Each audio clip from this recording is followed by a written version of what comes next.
اب اگلے دن تمام رشتہ دار اپنے مرحوم کی قبر کے اوپر جاتے ہیں زیارت قبر کے لیے.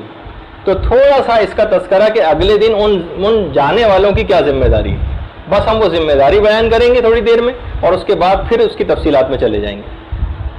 پیغمبر اسلام اس بات کی بہت تاکید فرماتے تھے کہ قبور کی زیارت کے لیے زیادہ سے زیادہ جاؤ، کیونکہ یہ تم کو آخرت کی یاد دلاتی ہے.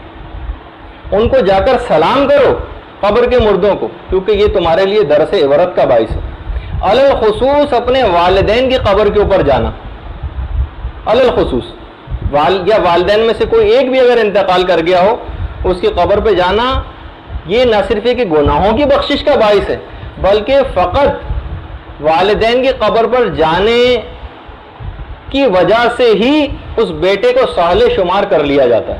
یہ نیک بیٹا ہے، یہ نیک بیٹی ہے، اس کو شمار خود بخود کر لیا جاتا ہے. یعنی صرف اور یہ ایک ایسی چیز نہیں کہ ہم گھر بیٹھ کے بھی بہت سارے نیک اعمال ان کے لیے کر سکتے ہیں، نہیں، اس کی الگ سے تاکید ہے کہ ان کی قبر کے اوپر جایا جائے.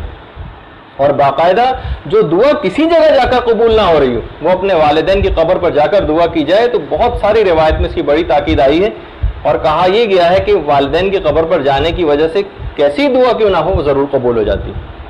اگر والدین ماشاءاللہ حیات ہوں تو اپنے دادا دادی نانا نانی کسی اور رشتہ دار کی قبر پہ وہاں جا کے وہ بھی سب بھی والدین شمار ہوتے ہیں. اچھا، چھٹے امام یہ بات بھی بیان کرتے ہیں، فرماتے ہیں کہ جو شخص بھی ہم سے نیکی پر قادر نہ ہو اسے چاہیے کہ وہ ہمارے محبوں اور موالیوں کے ساتھ نیکی سے پیش آئے.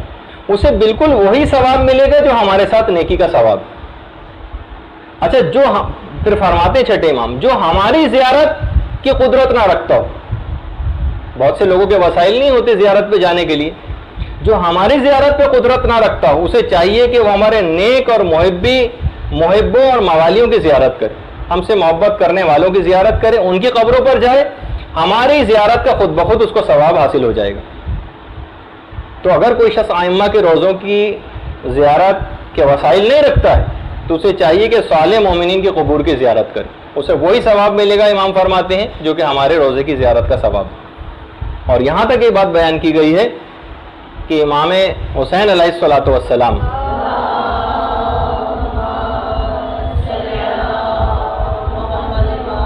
کہ امام عرش اعظم پر ہیں، لیکن ان کی نظر مبارک اپنی مجلس اعظم میں شریک لوگوں اور ان کی قبر کی زیارت کرنے والوں کے اوپر. اگرچہ امام عرش اعظم پر لیکن ان کی نگاہ ان کی مجلس اعظم میں شریک لوگوں کے اوپر ہے اور ان کی قبر کی زیارت کرنے والوں کے لیے.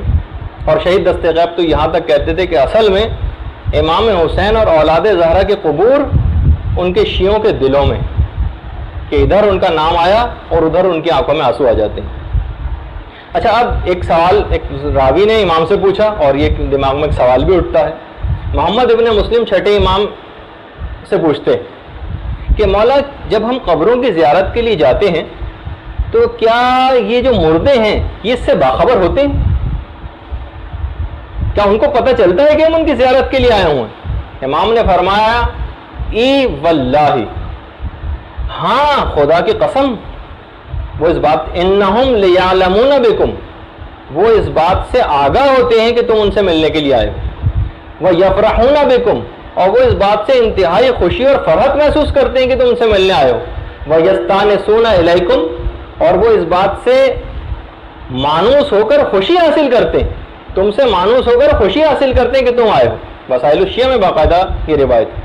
اور خود ایک روایت تو وصیت کرتا ہوں اور تم یہ بات پلے باندھ لو، خدا تم کو اس کا فائدہ دے گا. وہ کیا ہے کہ قبرستان کی ہمسائیگی اختیار کرو، یعنی دوسرے الفاظ میں کہ قبرستان اکثر جایا کرو.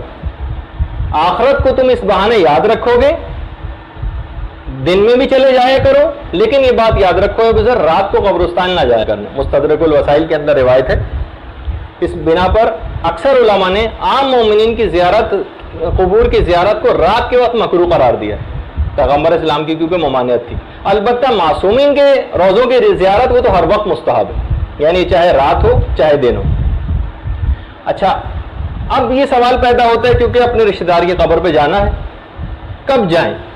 دیکھیے ویسے تو ہر وقت جا سکتے ہیں، یعنی کسی بھی دن چلے جائیں، لیکن خاص طور پر پیر کے دن اور جمعرات کے دن ذرا تاکید آئی. ایک تاکید جمعے کے دن کی بھی آئی ہے لیکن پیر اور جمعرات کی تاکید بھی ہے. اچھا جو وقت کون سا ہونا چاہیے جانے کے لیے؟ جمعرات کے دن تو عصر کا وقت ہونا چاہیے. عصر کا جو وقت فضیلت ہے وہ ہونا چاہیے، جو آپ کے دماغ میں ہوگا کہ عصر کا وقت فضیلت کب شروع ہوتا ہے. اور ہفتے کے دن بھی تاکید آئی ہے اور ہفتے کے دن صبح کے وقت جانے کی تاکید آئی ہے. باقاعدہ عروۃ الوثقیٰ کے اندر یہ مسئلہ لکھا ہوا ہے کہ ہفتے کے دن صبح کو جائے. اچھا کون لوگ جائیں؟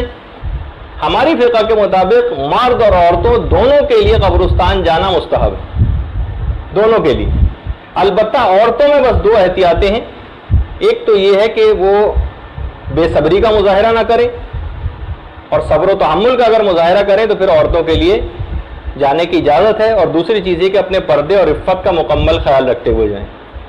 اگر وہاں جا کے بے صبری کا مظاہرہ کر رہی ہیں اور اس قسم کے کلمات کہے جا رہے ہیں تو پھر عورتوں کے لیے مناسب نہیں کہ وہاں جائیں. لیکن بہرحال جس طریقے سے وہابیوں وغیرہ کا نظریہ ہے، ہماری فقہ کا یہ نظریہ نہیں ہے.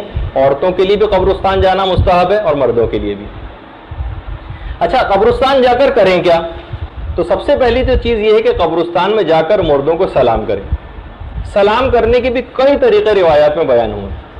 السلام علی اہل الدیار من المؤمنین، یہ ایک سلام ہے جو کہ وہاں جا کر مردوں کو کیا جاتا ہے. سلام ہو اس سرزمین کے رہنے والے مومنین پر، خدا تم سے پہلے آنے والوں اور تمہارے بعد آنے والوں پر بھی رحمت نازل کرے، اور انشاءاللہ ہم بھی جلد تمہارے پاس پہنچنے والے ہیں. یعنی یہ جملہ جا کر ان کو مردوں کو مخاطب کر کے کہے. یہ بھی عروہ کے اندر باقاعدہ یہ پورا سلام لکھا ہوا ہے کہ مردوں کو کس انداز میں جا کر سلام کرے. اچھا جب قبر کے نزدیک پہنچ جائیں تو اس وقت بھی کیا پوزیشن آپ کی ہونی چاہیے، اس کی بھی خاص بات بتائی گئی. قبر کے قریب بیٹھنا مستحب ہے، کھڑے ہونا بھی البتہ جائز ہے. بیٹھنا مستحب ہے، کھڑے ہونا جائز ہے. اچھا بہتر یہ ہے اور مستحب یہ ہے کہ قبلہ رخ ہو کر قبر کی زیارت کی جائے. اچھا ہاتھ کو قبر کے اوپر رکھا جائے اور جتنی بھی پڑھنے والی چیزیں وہ قبر کے اوپر ہاتھ رکھ کر پڑھی جائیں. اس کی بڑی تاکید آئی. کیا پڑھیں؟ اب اس کے متعلق بھی بہت ساری باتیں ہیں. ایک تو یہ کہ سورہ قدر کو 7 مرتبہ پڑھنا بہت ہی تاکید رکھتا ہے. سورہ انا انزلناہ فی لیلۃ القدر. 8ویں امام یہ بات بیان فرماتے ہیں کہ جو مومن بھی قبر کی زیارت کے وقت 7 مرتبہ اس سورہ کو پڑھے گا، پروردگار اس مردے کو اور زیارت کے لیے آنے والے دونوں افراد کو بخش دے گا. 7 مرتبہ جو شخص بھی سورہ قدر کی تلاوت کر دے گا. اچھا دوسری چیز سورہ قدر کے بعد آیت الکرسی پڑھنا، اس کا بہت ثواب ہے. اچھا اگر کوئی شخص آیت الکرسی کسی بھی مردے کے لیے پڑھ دے تو چاہے وہ مردہ کسی بھی جگہ دفن کیوں نہ ہو، اس کی قبر سے ایک نور ساطع ہوگا اور پروردگار عالم اس قبر کے مردے کو یہ بات بتائے گا کہ یہ آیت الکرسی کا ہدیہ تمہارے پاس فلاں مومن نے بھیجا اور اس سے اس نے خود بھی بہت فائدہ اٹھایا، اور اس کو اس کے عوض ایک بہت زبردست قسم کا ایک ثواب بھی ملے گا.